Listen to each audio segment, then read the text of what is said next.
सच है विपत्ति जब आती है, सच है विपत्ति जब आती है, कायर को ही दहलाती है। सूरमा नहीं विचलित होते, पल एक नहीं धीरज खोते, संकट का चरण न बहते हैं, जो आ पड़ता सब सहते हैं। जब हम गोरखपुर से यहाँ से गए इस संकल्प के साथ कि मुझे कुछ सुधार करना है, कुछ करना है, तो जैसे क्या होता है कि मैं बड़ा टूटा हुआ था, घर गिराया गया था, तमाम बातें हैं, भाई 3-4 मर गए थे।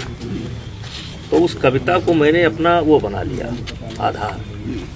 तो जब मैं परेशानी में आता था, जब सारे दरवाजे बंद हो जाते थे या जब बिल्कुल मन विकल हो जाता था, तब उस कविता को हम पढ़ते थे कि सच है विपत्ति जब आती है, सच है विपत्ति जब आती है, कायर को ही दहलाती है। सूरमा नहीं विचलित होते, पल एक नहीं धीरज खोते, संकट का चरण न बहते हैं, जो आ पड़ता सब सहते हैं। कौन काम ऐसा जग में टिक सके आदमी के मग में, ठम ठोंक ठेलता है जब नर पर्वत के जाते पाँव कर, मानो जब जोर लगाता है पत्थर पानी हो जाता है।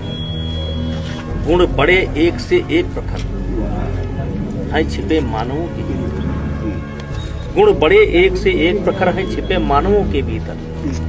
मेहंदी में जैसे लाली है, वर्तिका बीज उजियाली है, बत्ती जो नहीं जलाता है रोशनी नहीं होता। पीसा जाता जब इच्छुदंड, झरती रस की धारा प्रचंड। मेहंदी सहती है जब प्रहार, बनती ललनाओं का सिगार।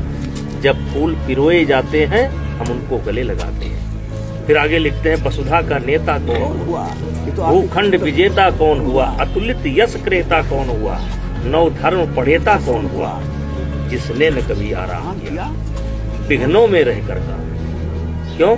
जब विघ्न सामने आते हैं, सोते से हमें जगाते हैं। तन को मरोड़ते हैं पल पल, मन को झंझोड़ते हैं पल पल, और सतपथ की ओर लगा कर ही जाते हैं।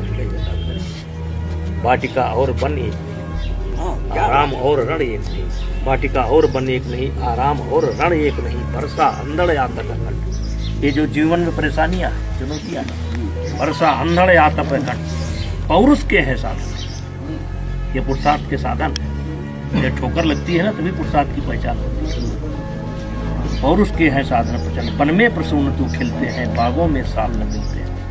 कंकड़ियां जिनकी से सुअर छाया देता क्यों है, वही सूरमा निकलते हैं जो विपदाओं। इस कविता पर मैं जिया, आगे आप ही